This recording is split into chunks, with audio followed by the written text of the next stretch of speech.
Hello, everybody. A warm welcome. It's Regina, just wishing you well from all over. It looks like people are having a beautiful day in Alberta. We're very happy to hear that. And we see lots of old buddies. So, thank you very much to so many people for coming back again and again. Very excited to talk about this session today on positive behavior supports and employment from our dear Chris Arnold. So, let us, Matt and I, just warmly welcome you to the session today. I think you know our team probably very well at this point. So we have Matt on my right here, just providing lots of support and hopefully being able to help you online, be comfortable and be able to access the information. Big thanks to Jordan Clark for his technology support. And as always, a big thank you to Dr. John Higginbottom, who really, this is his brainchild, this advanced practice that we hope is really becoming a center for excellence for you in terms of practice and evidence.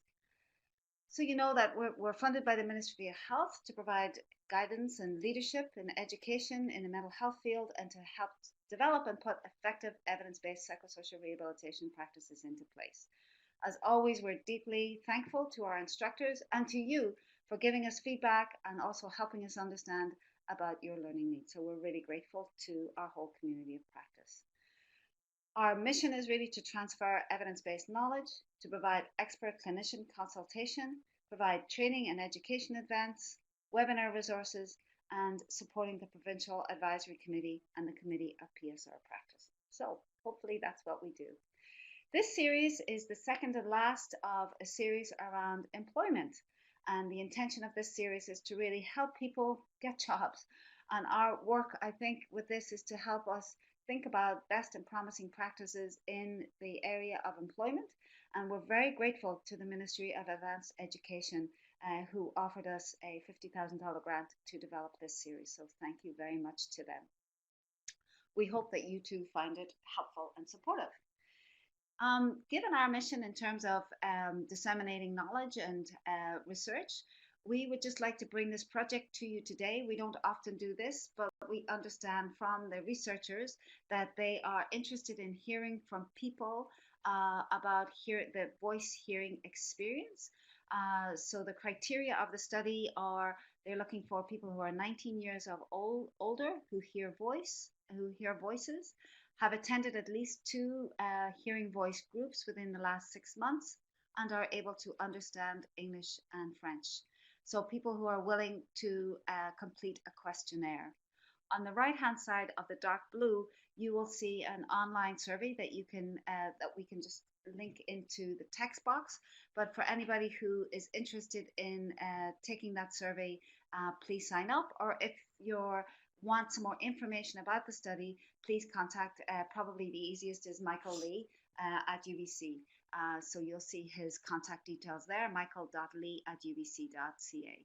So the intent really of this study is to just gain a better understanding of the diversity of individuals who participate in hearing voice group and the varying levels of recovery that the group supports. So we're very appreciative for your support. You'll know that this has received ethical approval from University of British Columbia. And so it's just really a shout out to anybody who may have voice hearing experiences to participate in a countrywide piece of research. So thanks very much for that. So yeah, just to let you know, this is our second of last in the series. The last one will be a panel.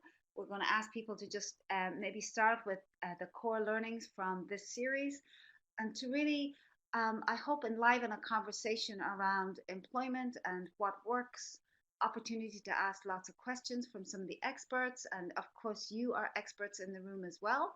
So we really value your knowledge and expertise and the opportunity to share that. And then finally, we're going to just take a wee moment to ask you about your learning needs for the future around employment. So we'd love to hear.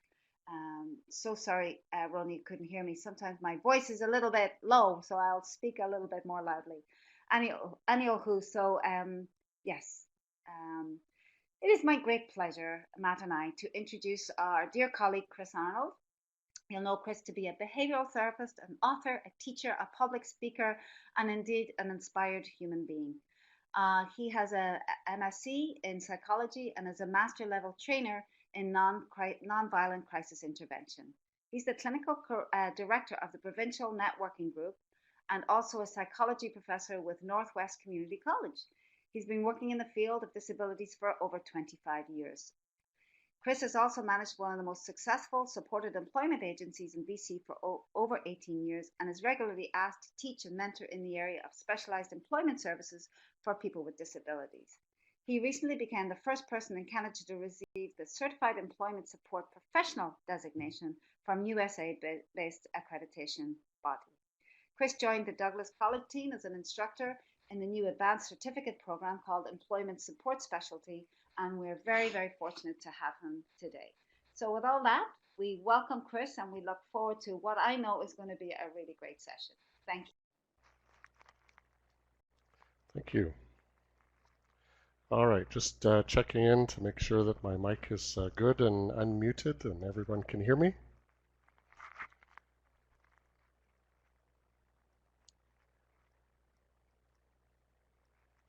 Today I'm going to be talking about positive behavior supports. Let me just start my camera here so you can see who the voice is that's talking to you.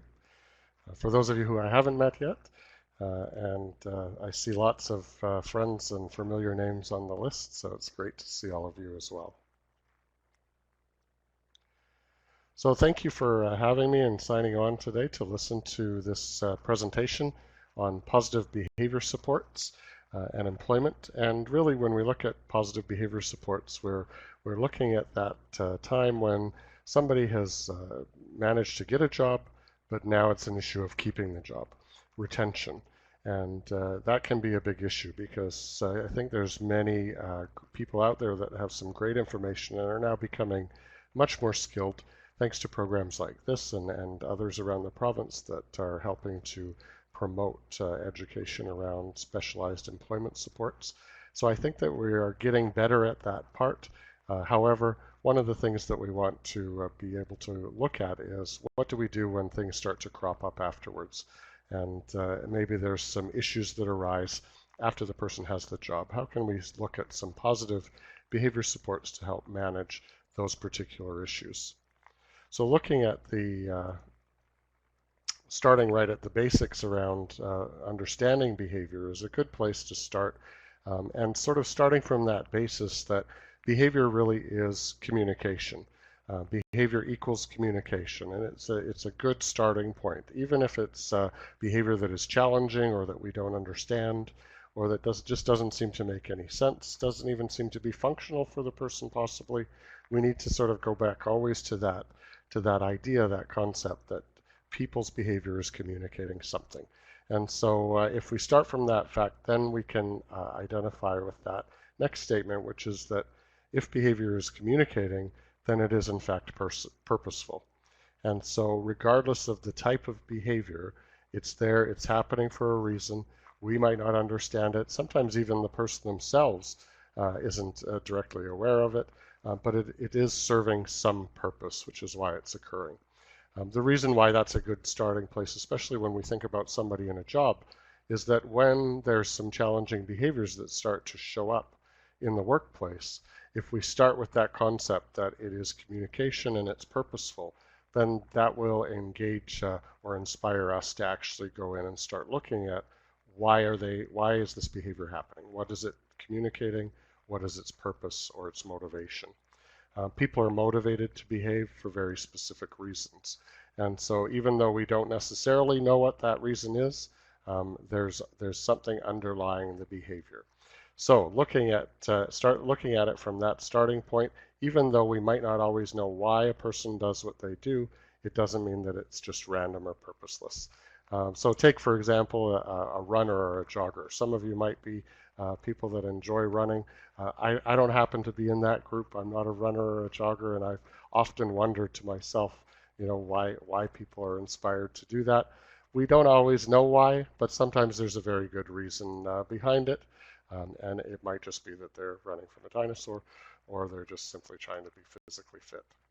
So for positive behavior supports, the challenge can be that people don't always understand even their own motivations for doing something. If you go to something as simple as, just as an example of somebody doing sort of a stereotypic repetitive behavior like picking at their fingernails or chewing their nails or adjusting their clothes or twirling their hair or playing with their jewelry, you may not even realize that you're doing it or understand why until somebody says, would you stop doing that? It's driving me crazy. And so then all of a sudden it's like, okay, what am I doing? Why am I doing that? Am I anxious about something? What's the reason?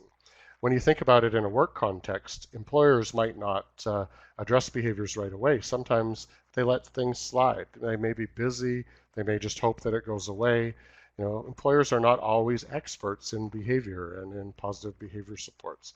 So sometimes what happens in a workplace is something starts off, and it might start off sort of very minor, but the longer that it's left, it kind of grows and grows and becomes a bigger problem.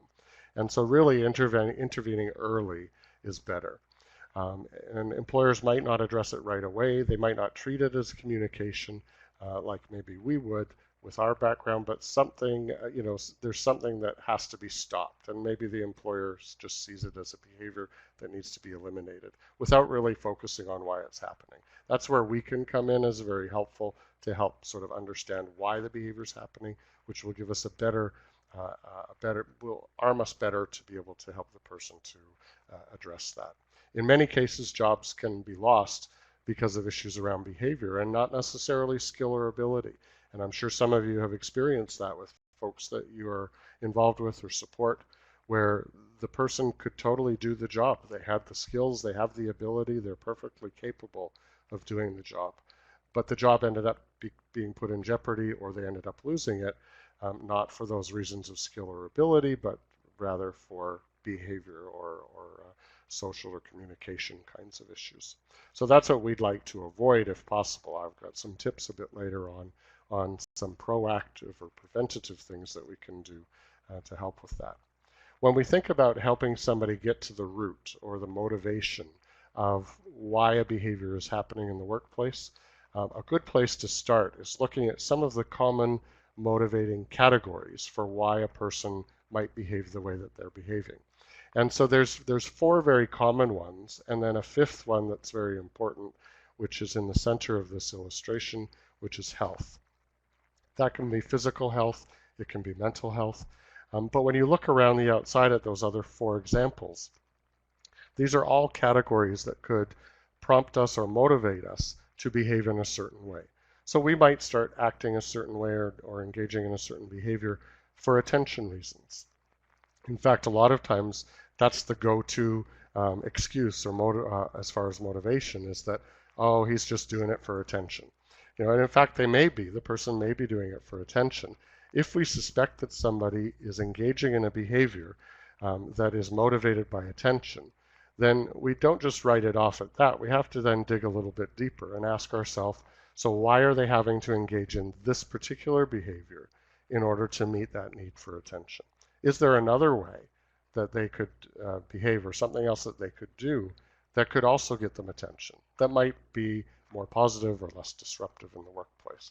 So it's not that behaving for attention is a bad thing. Of course, all of us need attention, and we go about it, getting it in different ways. What's important is if we truly believe that a person's behavior is motivated by attention, let's dig a bit deeper and find out exactly why.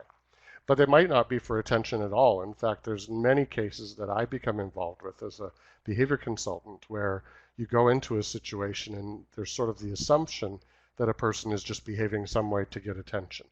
Now, if that's the assumption, sometimes the automatic response is, well, we should just ignore it then, because if they're doing it for attention and we give them attention, we're just sort of giving them what they want. And so sometimes you run into that kind of approach. But in fact, what I've found in many cases is that when we really look at under the surface at what might be motivating a particular behavior, it could be one of these other areas. In fact, it could be that they have some health issues going on, whether it's mental health or physical health, and they either don't realize it themselves yet, or they don't know how to articulate it. They could be having headaches, having issues, dental issues, gastrointestinal issues, all kinds of things like that. Perhaps there's some mental health issues that are going on as well. It might be that the person is trying to get out of an uncomfortable situation, which is where escape comes in. They may be trying to escape a situation that's not pleasant or avoid a situation that they're worried about or anxious about. And so then their behavior comes out because of that. It might be that they're doing it for sensory reasons.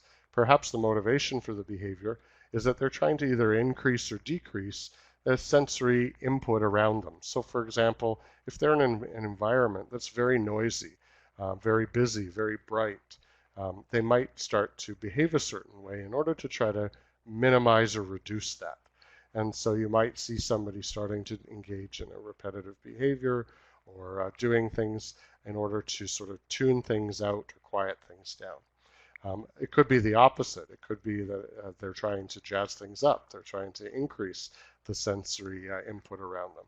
So sometimes you'll see people that, when they're trying to focus, they're also doodling or they're tapping or they're moving, and it seems to help them to function better. Depending on the job situation, you can imagine how that could be something that would stand out or potentially be an issue for somebody if it's seen as being disruptive. But if the underlying reason is a sensory reason, then that sort of gives you a path to follow as far as finding some solutions then. And the strategies or solutions that you might come up with to help somebody with sensory motivated behaviors would look very different than somebody who's doing something for attention or for escape reasons. And so this is where you can start to see that really there isn't one cookie cutter approach to dealing with challenging behaviors in the workplace. In fact, the first step is truly to understand what the motivation is so that we know that we're going on the right path as far as solutions. And then finally, tangible. Tangible motivation is where the person is trying to get something. They actually tangibly want something. Their behavior is motivated to get something. And so you see these categories: attention, escape, sensory, tangible, and health motivations could all very much be at the root of a challenging behavior that you're trying to help somebody deal with in a workplace. So certainly we want to find this information out first in order to then start addressing or coming up with ideas that will be most helpful. When we look at some examples, so just to sort of talk about a bit of an example here for you, if you think about, I'm betting that a lot of people have experienced somebody in the workplace, whether it's your own coworkers or a job you had or somebody that you're supporting, you've probably run into the problem behavior of talking too much at work. And so talking too much at work, if we think about that as the challenging behavior that we're looking at addressing, if we're going to look at this model that I just showed you as far as trying to find out what's the motivation, what could the motivating factor be for somebody to be talking too much at work? And I think there's one obvious one that seems to crop up, but this is a time when we could actually do a quick poll of all of you. And there's, out of these reasons that I've outlined, could you go ahead and select? And you can select more than one if you think that there's more than one. But what might be a possible reason in your mind that somebody might be talking too much at work?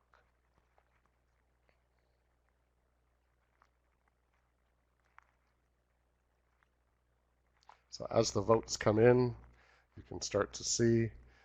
Certainly the one that, the first one is probably one that people will automatically go to at first thought. And often you may actually be correct. But this particular behavior could still be happening be motivated for other reasons as well. And you can see there's a strong response as well with the second selection, which was escape motivation. But people could also see how too much talk at work could be motivated by sensory needs or issues or tangible needs or issues. So if we think about each of those four, it's interesting to look at how the picture changes a little bit as we look at all of them. And none of you are incorrect, because in fact, that particular behavior could certainly be motivated by all four of those. I think our inclination is that first one, though, the attention motivation.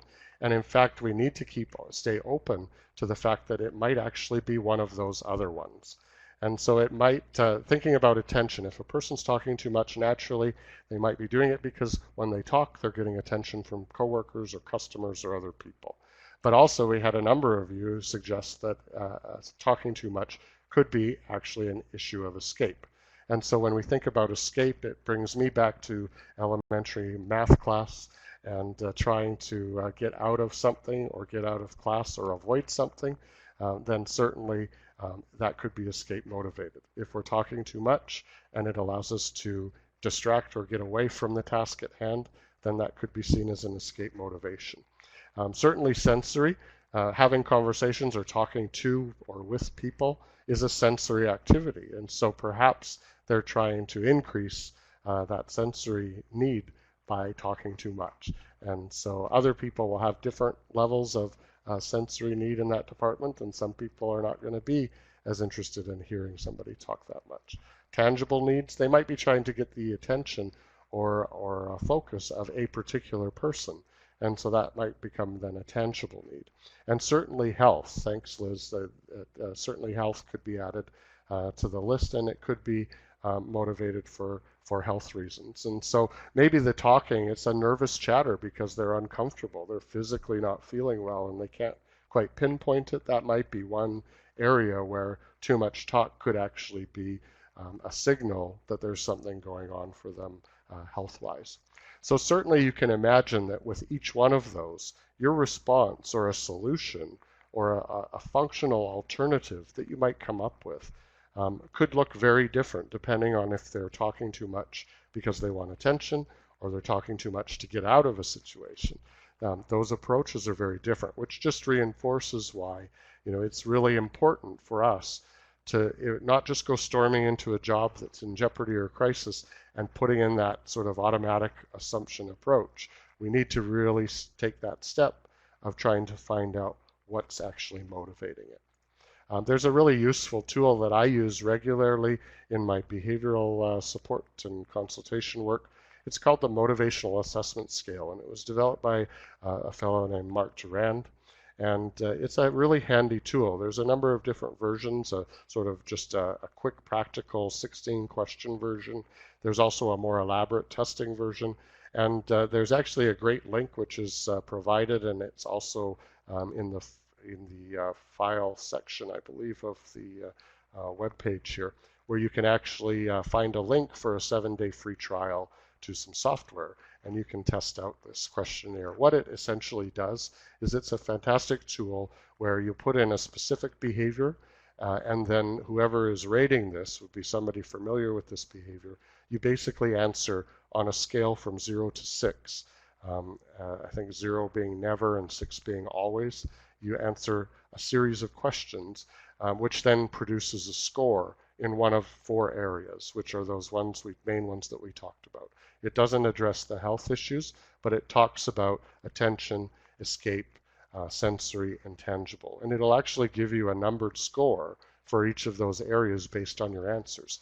And so generally what I would do is pick the highest score and the second highest score and really focus my attention on those. So it's a handy tool that you might be interested in checking out if you're interested in finding out more about that.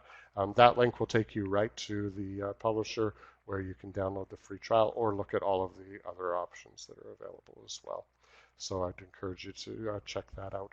When we look at motivators, we also have to look at if we think we're on track and we have an idea as to why a particular behavior might be happening, then we have to start to think about what might be some other options, some functional alternatives. How else could this person meet that need? Because if it's a need, they're going to continue with that behavior unless they have some other way of meeting that need.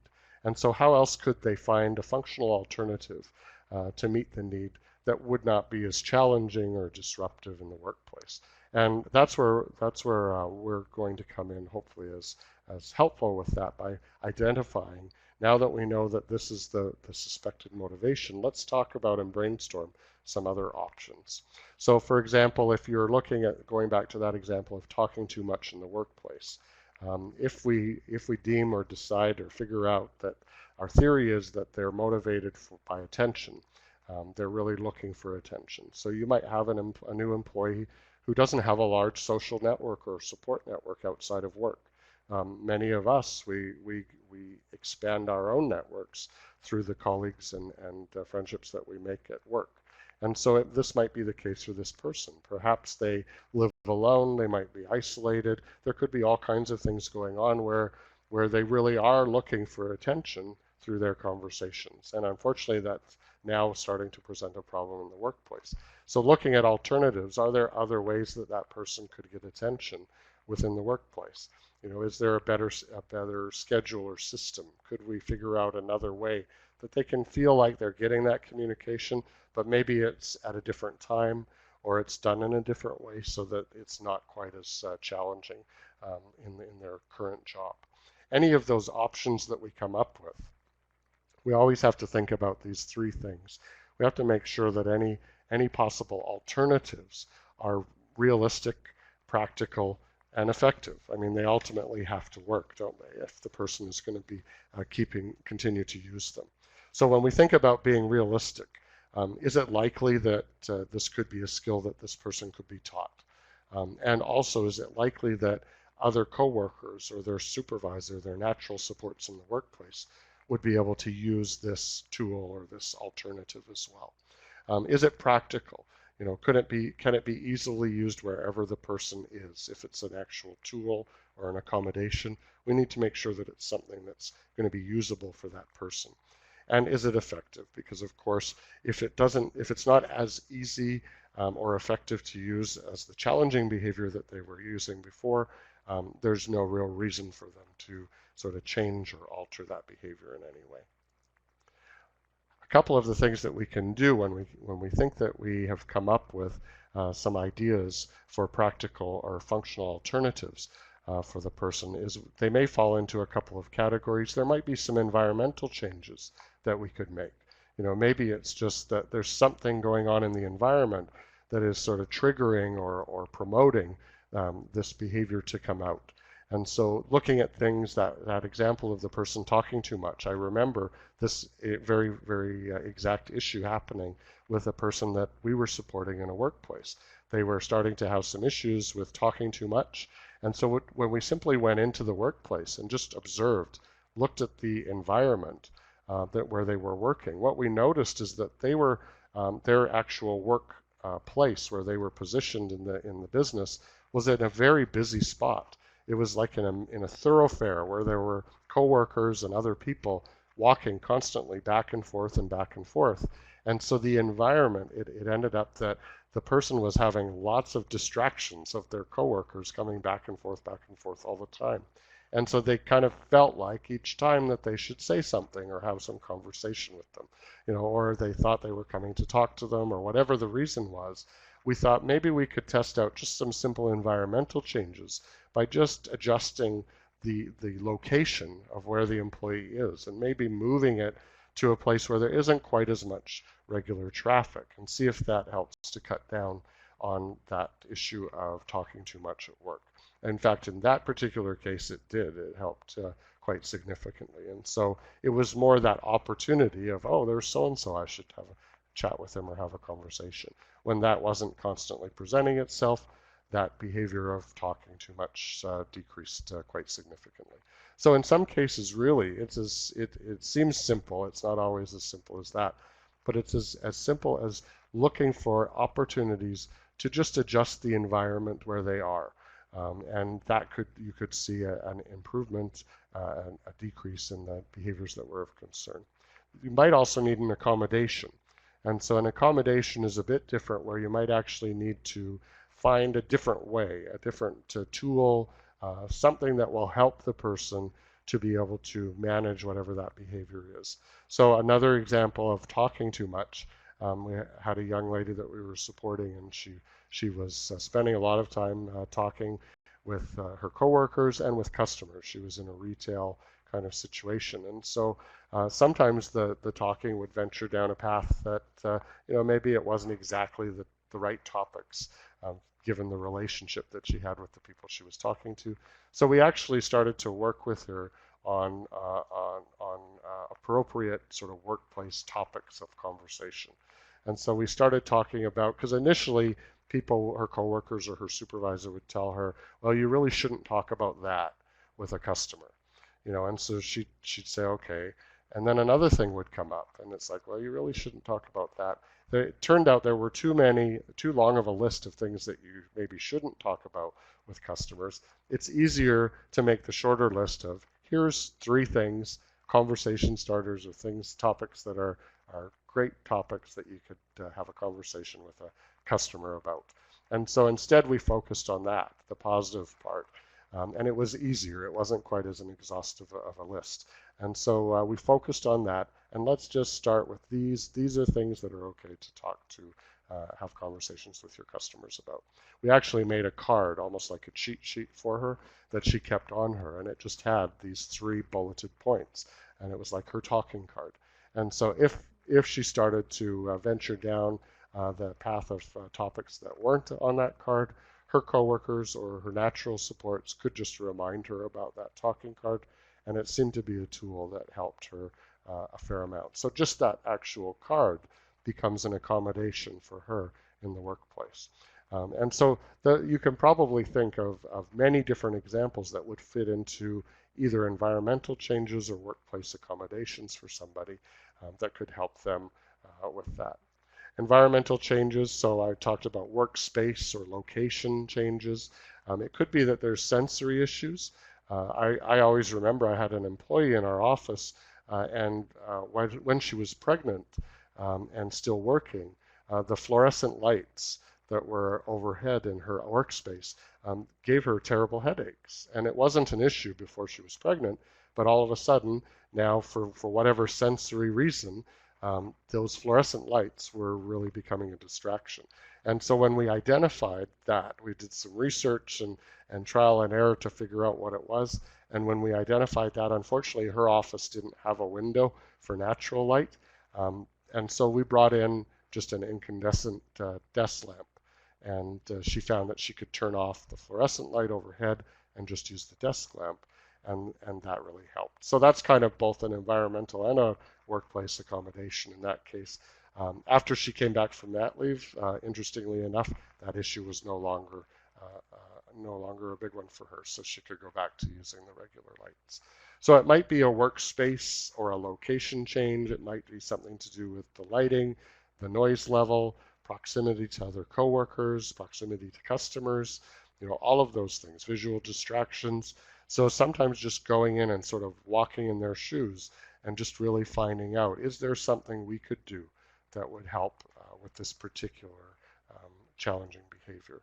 Sometimes it might be an accommodation, and a couple of other examples I wanted to just give. I had them handy. One of them was a young man who worked, he actually worked in it was a garbage dump, a landfill site. And there was a couple of things that were going on for him. One of them was he had sort of 4 main jobs that he did on a regular basis within this workplace. And he was entitled to a break, a 15 or a 30-minute break every 4 hours. And so for 4 hours of work, he was entitled to a 30-minute break. For most people, they just naturally put that 30-minute break in the middle of the 4-hour block. And so that's what worked for most people, but for him, he was having a hard time with that.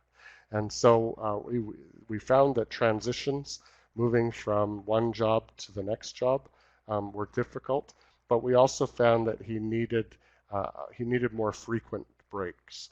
And so given those 2 factors, there were some challenging behaviors that were coming up, but when we looked at some accommodations that could be made, we actually negotiated with the employee and the employer and said, would it be okay if instead of one 30-minute break, this employee took 3 10-minute breaks? And then we strategically placed those 10-minute breaks at the transition points. And so he had 4 specific tasks that he did, and you might not be able to see the print on the example there on the slide, but we just organized basically his shift schedule in a 4-hour block, and it was just very simple, very clear. 1, 2, 3, 4. He did the first block of time was doing fence line cleanup, and then he had a 10-minute break. That break helped him transition to the next job, which was different and in a different area, which was metal sorting. And then he did that for the period of time, had another 10-minute break, which helped him to transition into the next, which was grass trimming. And then finally, the last third and final 10-minute break, and that helped him transition into his final task in that 4-hour block, which was woodpile cleanup. And so just by negotiating those accommodations with him, it helped to address both the issue of the break and the issue of transition times. And it worked out very well. He did really well with that accommodation. And as we often say in the employment industry, when we're trying to pitch to employers, we often talk about how accommodations are often, very low or no cost. Well, as the employment support person, for me to come in and just build this for him and negotiate it with the employer, there was no cost to the employer to do it this way. There was no added costs to implement this. So it was a really handy accommodation in this particular case that helped him. Sometimes it's just the way that the job is laid out.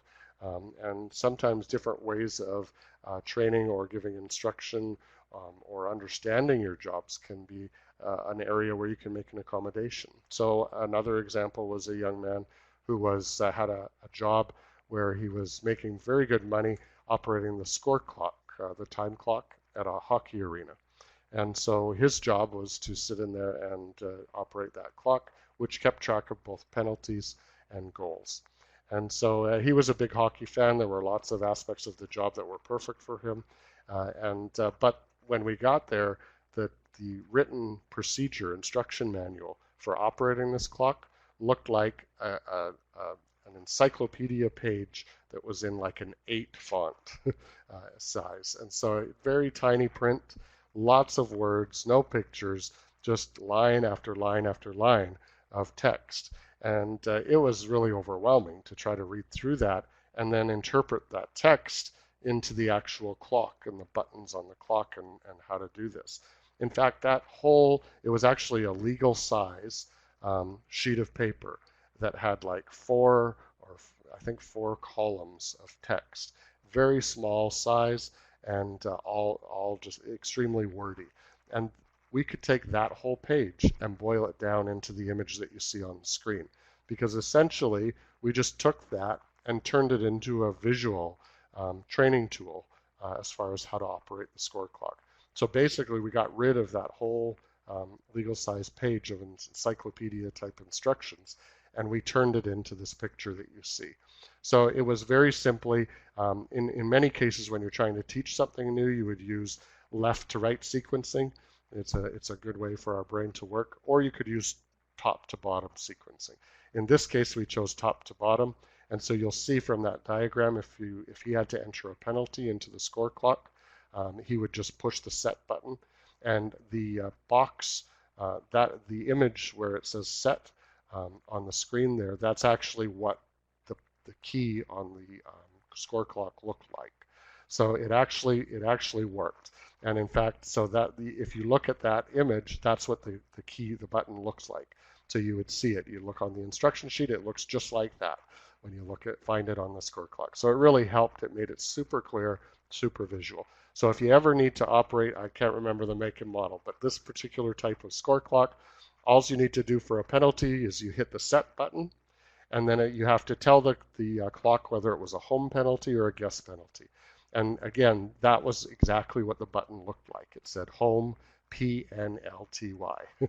And so you would look at that, and the ref will tell you if it's a home or a penalty. Usually he'll just point this way or this way, and you know which button to push. All of the penalties were generally, in old-timers hockey, they were always generally 3 minutes, unless they were really bad. And so usually you would just hit the 3 button, you hit the colon, and then there was some question that it always asked, and the answer was always yes.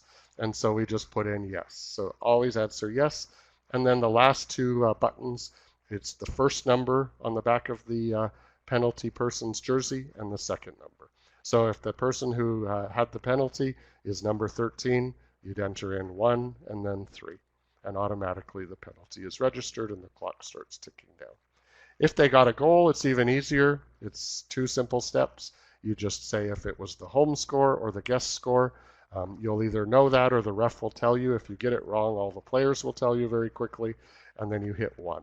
And all you ever have to do is hit 1, because in hockey it just advances by 1 score, not like football. So just 1 each time, and the score will advance on the clock. So you can see that that page is a much clearer visual training tool for somebody. And you can do this for all sorts of things. I had a dear friend of mine named Betty, who was 85 years old, and she would pride herself on being very technologically advanced.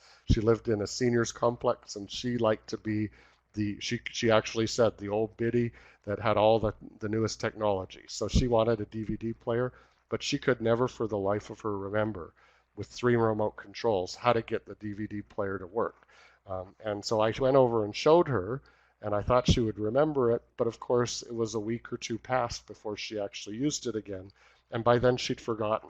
So she's phoning me at work to she's like, I got some of the old ladies over, and we're going to watch Titanic, and I can't get the video to work. Can you come over? So I did that a few times, and then finally I actually went over with my camera, digital camera, and I just snapped pictures of the remote, of the settings, and I drew little arrows, and I gave her a 1-page laminated sheet on how to work her DVD player. And she was thrilled with that, because then she could just stick that away, and the next time she had the ladies over to watch the DVD, she just pulls that out. So really, you can make language visual in life or in the workplace, and it's always much simpler and much clearer if you can do that. So if somebody's having some problems or challenges in the workplace, and you think that this could be a helpful tool for them, find a way to make language visual. In fact, it's quite funny, because when they used to have that terrible encyclopedia page instruction sheet, they used to have it like taped to the wall above the clock. And of course, nobody could read it. The type was so small. And so what we did is we had this sheet that we created. We laminated it on a cardstock, and we posted it, right there where that old sheet was located. It turns out that this employee was not the only fellow that worked the score clock. And so it turns out that all the other people that worked the score clock loved this strategy as well. And so it in fact benefited more than just this employee. And we know that because what happened was that with all of the cold, I think, temperature in the arena, one day, I guess the tape we used lost its adhesion, and this laminated visual training tool, it fell down behind the desk or the counter area where the clock was. And all of a sudden, people started freaking out and saying, oh my gosh, where's the instruction sheet? And it wasn't the employee, it was all the other people that used it. They were depending on this as well. And so we ended up making a bunch of copies for them so that they had backups and got it put back in place. And so yeah, Sharon, it's a great point. Thank you for mentioning the literacy rates. There's so many things that visual tools can be helpful for in the workplace. In fact, in life, anytime that communication is urgent, visuals are used. That's why emergency signals, all of that, they're most often in visuals as opposed to just text. And so it can be helpful for all different sorts of accommodations for people. When we're looking at being proactive as supports who might be helping somebody in a job, when we're looking about being proactive and helping to prevent potential issues that might come up after a person has gotten a job, I often talk about the 3 Ps to intentional support. And when you think in the workplace, think about these 3 Ps. When you think about preview, prepare, and practice. And so when we think about preview, prepare, and practice, with preview, the intention is to identify any possible red flags or needs in a future workplace. So by going in as the support person with the new employee, can you do some previews just to see, okay, maybe we're going to need to think of a different way of doing this, or maybe we could find an accommodation or just change the environment a little bit here to help us to avoid potential issues or situations. So by previewing even before the job happens, touring the workplace, meeting other people at the job, being a customer, if it's a retail or service employer, being a customer there and just sort of getting the lay of the land as the support person so that you can be helpful to that new employee. Maybe you and the new employee could talk to other people who are already working and doing those same tasks, almost like interviewing the employees just to find out some of those insights and tips. As intentional as it is to do a good orientation, I'm sure all of us have been in that situation where we were put into a new job and we had to sort of learn as we went. That's always a struggle and much more anxiety producing. If we can avoid having to do that, it's always better. Prepare. How can we prepare? The intention is to help to increase that new employee's confidence by really feeling like they're ready and they're prepared for that new job that they're going into. So when you think about preparation, even things as simple as, we've had problems arise on a workplace on the first day or second day or very soon after starting because of simple issues around not understanding the dress code, and it wasn't clear to the person. And so then they end up showing up with something that maybe isn't according to the dress code or the dress policy. And so if we can prepare them for that, in fact, in some cases, we've actually gone as far as looking at, okay, what are the dress code issues? Let's go and actually check out your wardrobe. Let's build some outfits that match all the dress code criteria. Let's take a picture of them and make sure that we have at least 5, for example. So here's 5 different outfits or clothing combinations based on the clothes that you already have that would meet the dress code requirements. When you think about it, it makes perfect sense to do that as a preparation. And in fact, if you had a new job, you might be thinking along the same lines and you might do that automatically. But for the person that you're supporting, maybe they won't. And so this little bit of extra preparation could be really helpful. Sometimes it's around, how to manage the social situations at work. So in helping somebody prepare for entering a new workplace, maybe we want to actually walk through with them and look at things like, what will you do during your break? Where do you have lunches? Is there a staff room? Do people bring their lunches and put them in a fridge? Do people chit-chat with each other during lunch? Just all of those things you can imagine if it's somebody they're already anxious about a new employment situation. If you can do some little role plays or something like that just to help them prepare and feel comfortable with that social part, that can be a big help for them as well. Maybe there's some paperwork that you can do ahead of time. Some payroll information or things like that. Is there any paperwork preparation that you can help the new employee with before they actually land on the job and have it sort of thrown at them? That can be a big help for helping to reduce anxiety around a new job as well. And of course, practicing.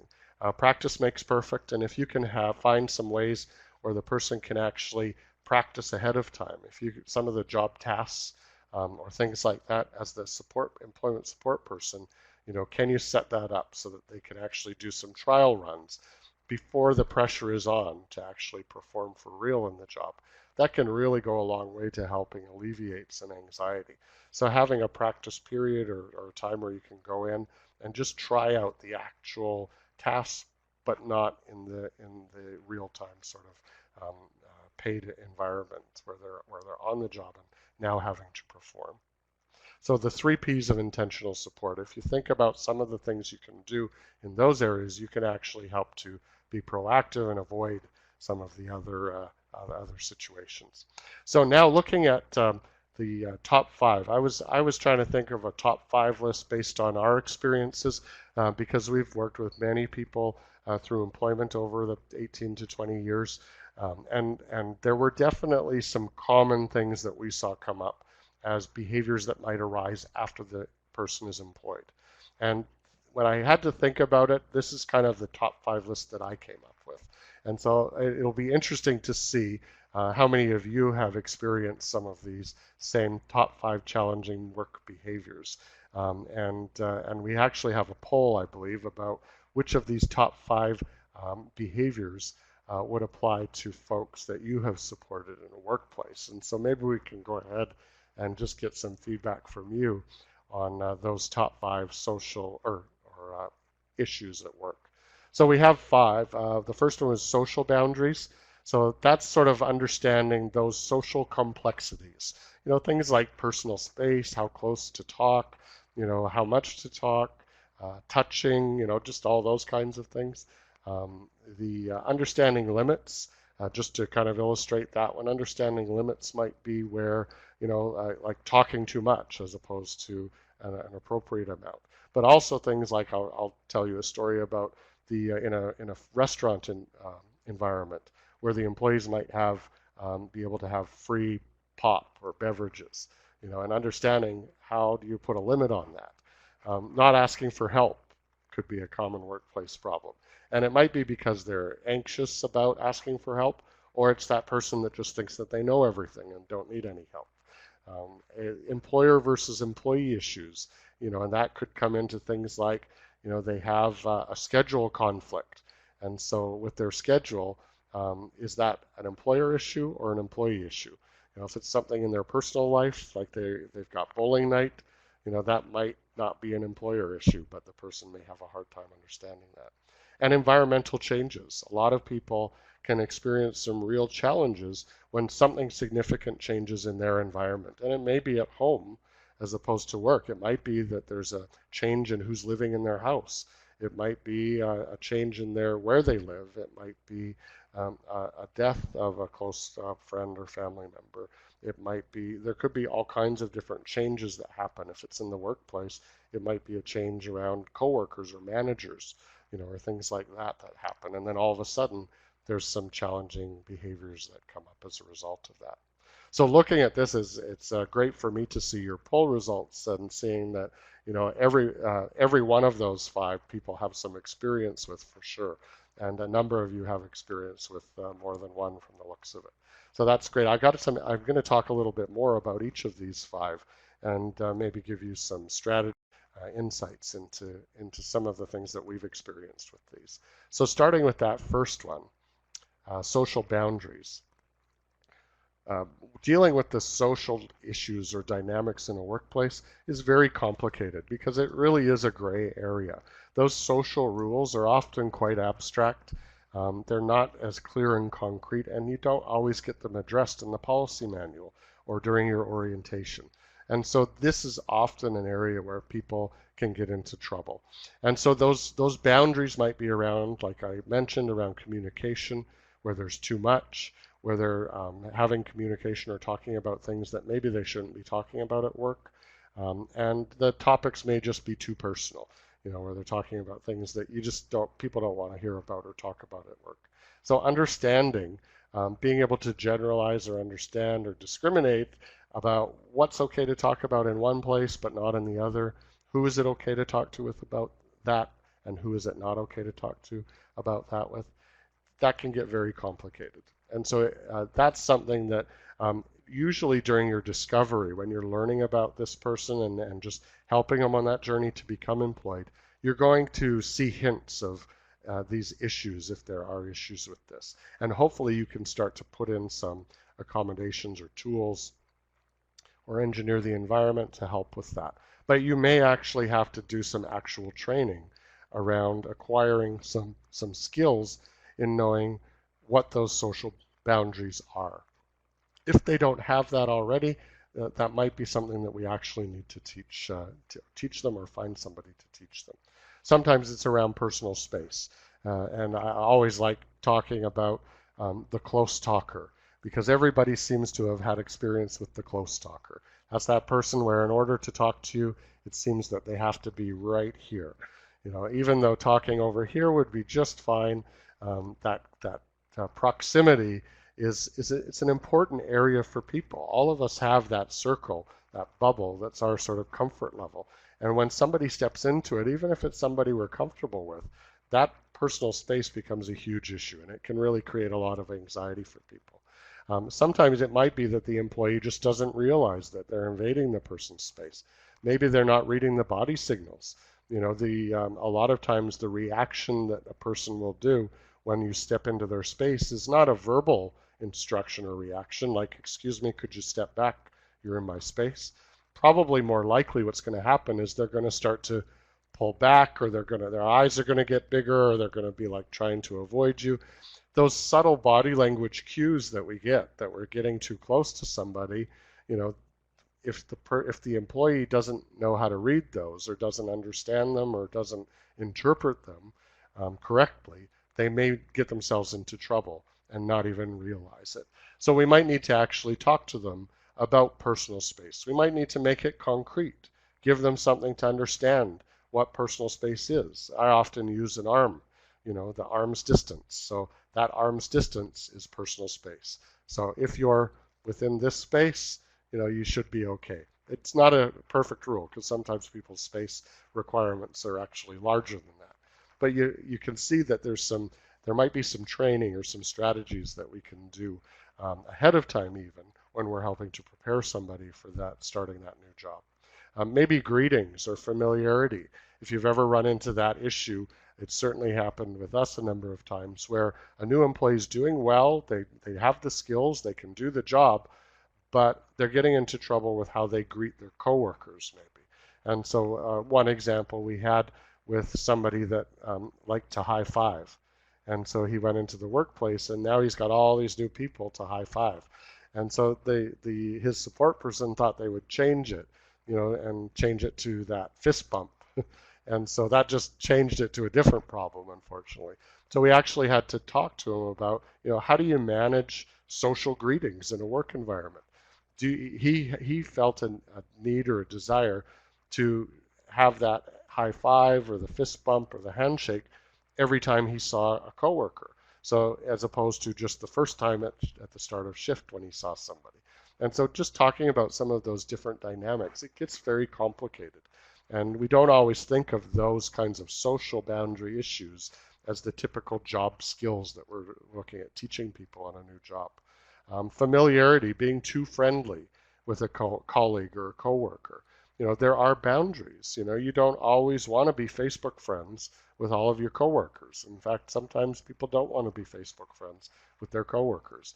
And so just as one example, maybe there's other areas where you need to actually talk about that whole issue of familiarity with your colleagues and who's a coworker, who's a friend, what are the differences in some of those social sort of circles or dynamics. And levels of social closeness. You don't have the same level of social closeness with every single person at work. There might be some of your frontline coworkers that you are closer to. You don't have that same level of social closeness with your boss or your supervisor or the owner of the company, for example. And so we have to adjust our behavior accordingly. That's another huge gray area, is knowing how to respond to different sort of levels of social closeness.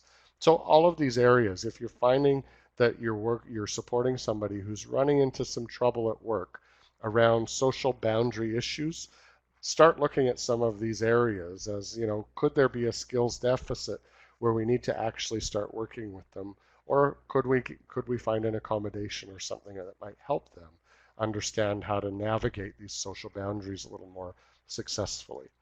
Another one is understanding limits. And so limits, there's sort of a safe zone when it comes to different things that happen at work. And you can turn a very normal or acceptable behavior into a behavior problem by just turning it up too much or turning it down to not enough. That whole scale of too much, too little, what's just right.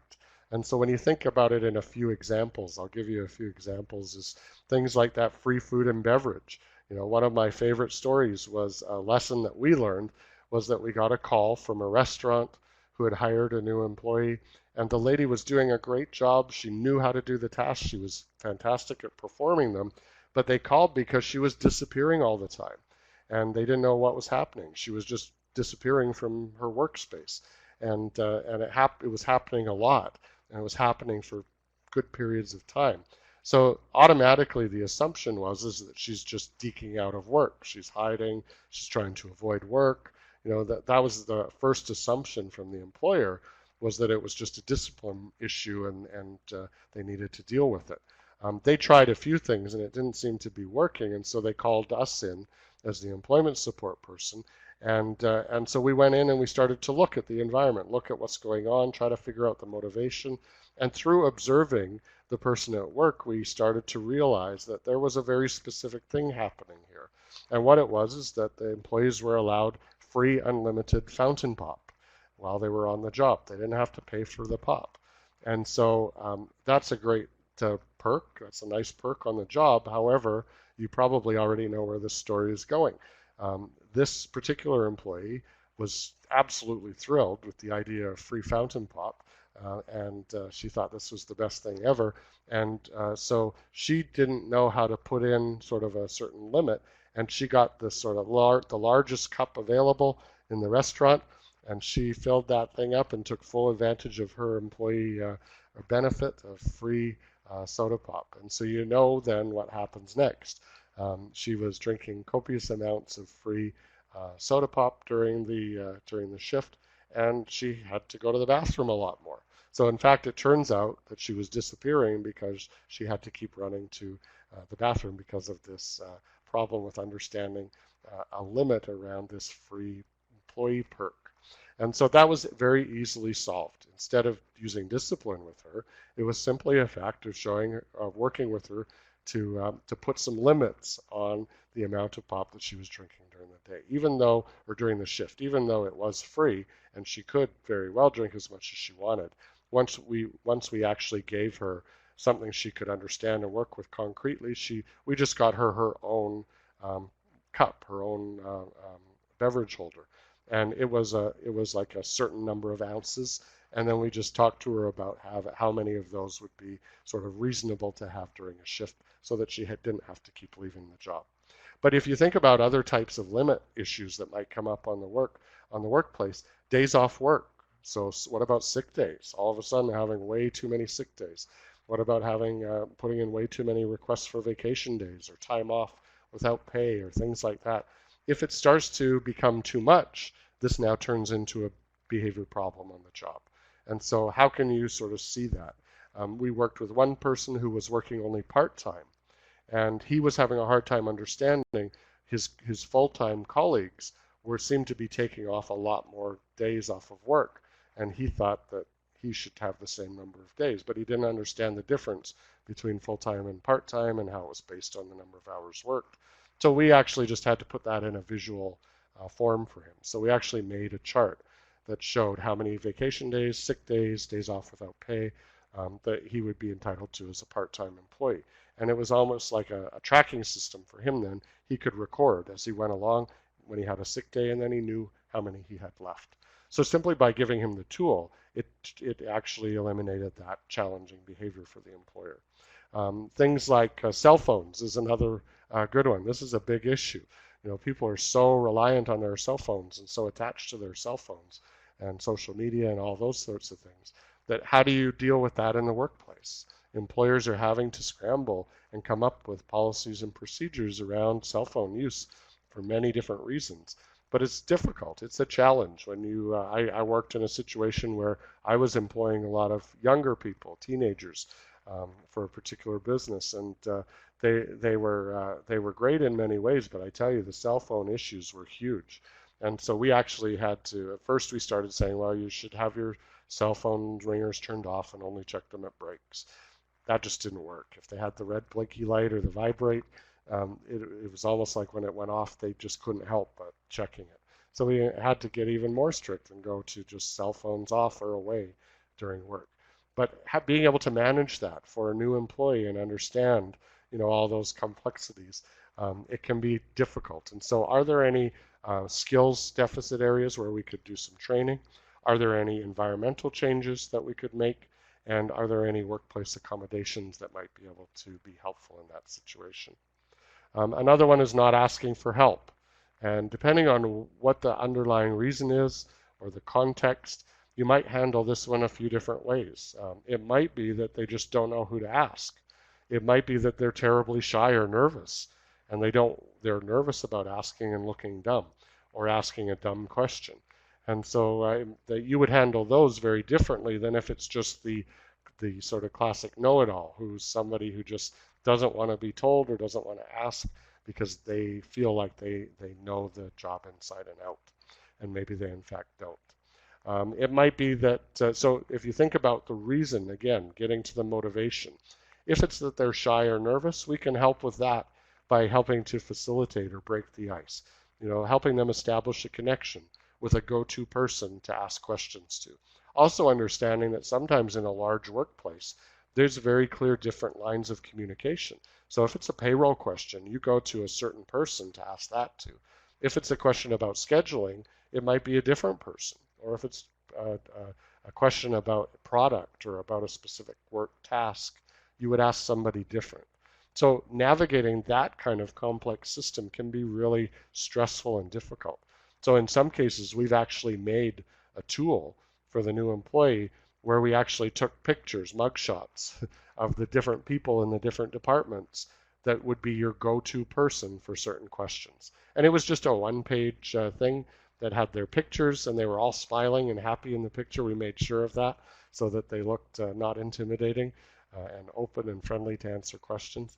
And we used their first name, and we put down what are just a bulleted list of here's the questions you would ask this person about. And so that kind of tool, for a support person to be able to produce something like that, it takes a little bit of work, very little cost, and it can be a super tool for somebody to help to alleviate some of the anxiety around that. When if you're dealing with the other side, the person who is the know-it-all and is just really resistant to even asking for help, that might be a little bit different. I mean, for the know-it-all, you might have them ask them to talk about the steps needed to do something. Have them actually tell you or walk you through it, so you can kind of do a test to see. And they're going to be worried about being corrected, and they might be concerned about being corrected. And so try to really phrase your correction more as feedback or in a positive way. So instead of saying, no, you don't do this, try to phrase that a little differently. Try to have them seem like it's their idea to actually do some walkthrough or some practice. Maybe you're acting like they're training you. Oh, what's the next step that we do here? And get them to tell you. And then that can open the door to you saying, oh, well, how about we try it this way? Or, oh, look, here's the list of the procedures list I found. So sometimes you can go about it in a bit of a roundabout way, but it's a way that it doesn't diminish the person's sort of value as wanting to be that person that knows their job, but it at the same time allows you to give them some instruction. Another one is that employer versus employee issues. And so really when you're looking at things like childcare issues, for example, if the employee is dealing with childcare issues, one I used to get a kick out of was the cell phone issues. We're so reliant on that cell phone, and I've heard lots of younger employees, their excuse for being late for work or missing a shift was to blame it on the cell phone dying. The battery died, their cell phone didn't work, the ringer was not working properly, there was some issue. And they use that excuse almost assuming that it's a legitimate, valid excuse, when in fact that falls under an employee issue, not an employer issue, because it's your responsibility if you're relying on the cell phone to make sure that it's working and charged. And so it's really not a valid excuse for sleeping in. And if any of you have used that, I'm sorry to pop that bubble, but it's more of an employee issue than an employer issue. Transportation issues, in many cases, or in a lot of cases, fall under the employee issue category. So it's the employee's job to be able to get to work in an on-time sort of fashion.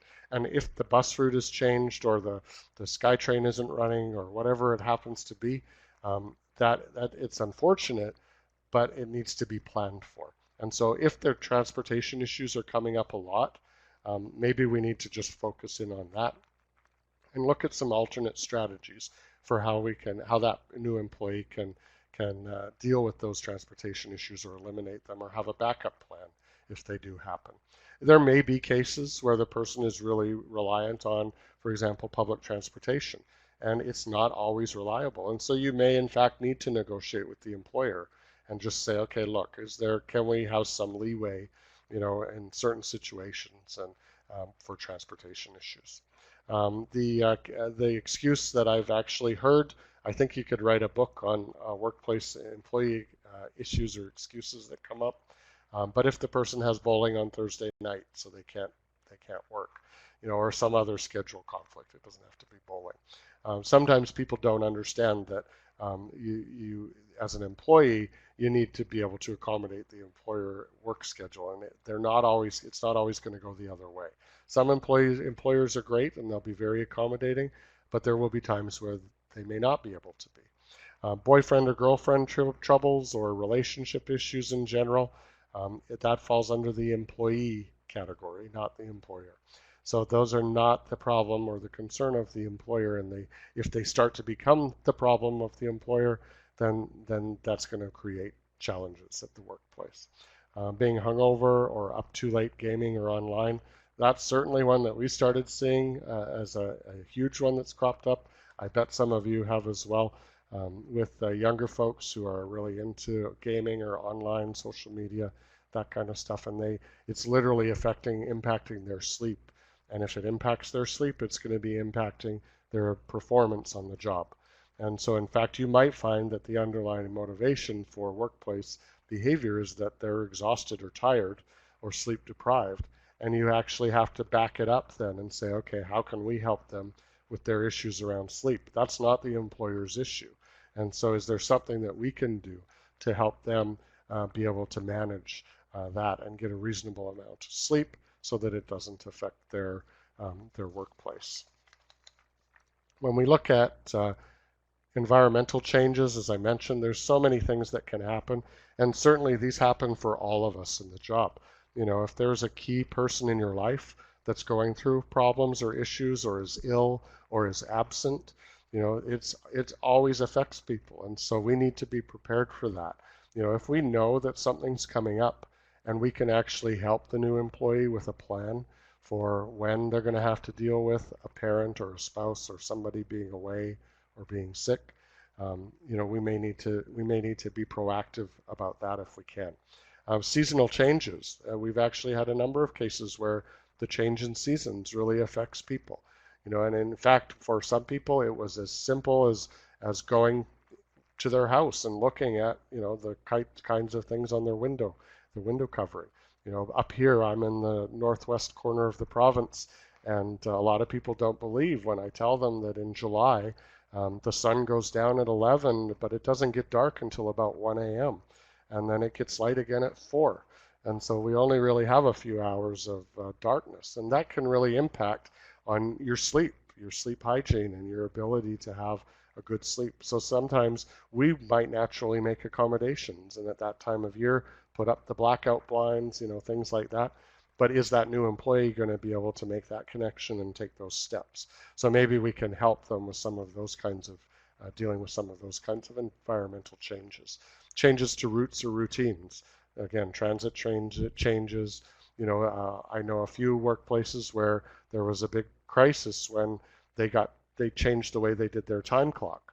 And they used to have like a punch-in old-fashioned time clock, and now they got with the times, and it's now all automated on their cash register system. And so, but that could be very confusing because that's a whole new training issue for that employee that you might have set up on the old system, and they may have a hard time adapting to that new system. Even us in our workplaces, when we get new software, a new computer, it can throw our whole world upside down until we kind of get the hang of it. And we'll reach out for support that we need to try to manage that. The new employee that you're involved with may or may not be able to do that as well. So we need to think about those kinds of things. So don't just think only about the immediate workplace environment. If there's challenging behaviors that are going on and you're trying to help figure out the motivations or the contributing factors, we need to cast a wide net. We need to think broadly, and don't just be limited by the immediate workplace in order to help address some of those potential issues or identify them.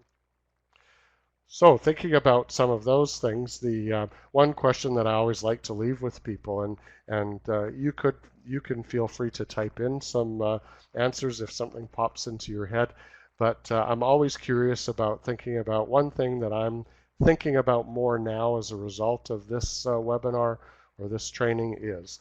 Maybe there's something you're going to try, something you're going to think about, or keep in your mind for that next person that you're supporting.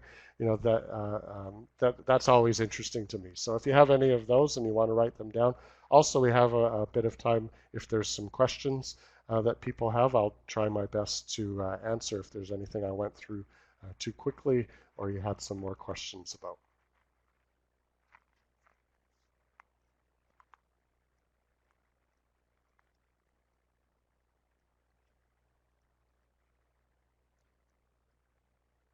Just reading Liz's comment, thanks Liz. Yeah, it's all of these issues can be important for people you support, but also for your coworkers and everybody, and they're good things to keep in mind for sure. Practical tools are always great. That's what I sort of strive to work with, because we're all very busy people and we need those tools that we can actually take and use and start implementing in the workplace.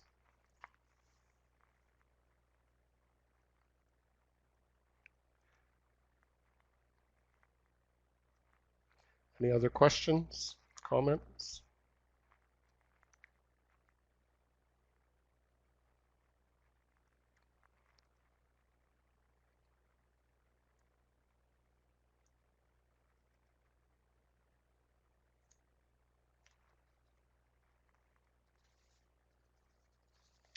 I see some people are typing.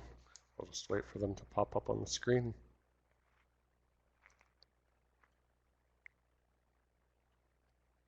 Thanks, Julie.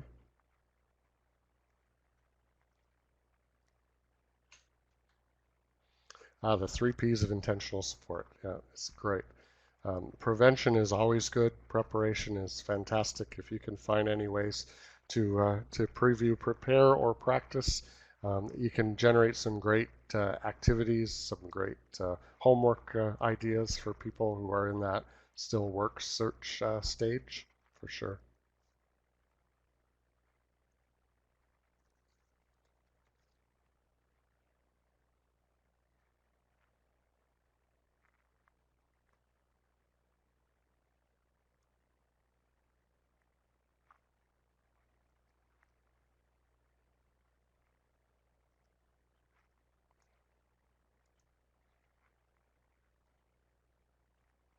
Yeah, it's a good point. Thanks, Matt, about being curious and keeping your mind open. We can often jump to assumptions, and sometimes that old expression, "walking in somebody's shoes," I often will say, walk in their shoes and sit at their desk. Go and have a seat where they sit. Go to their workplace. Stand where they stand. Actually go through that, and you'll really start to notice. Oh man, this is really challenging, or this is difficult.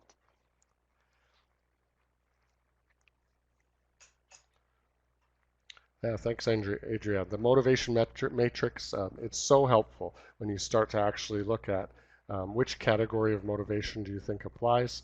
It will really help point you into a direction so that you're not spinning your wheels. You're more focused if you have sort of a good theory around a starting point that you can go to.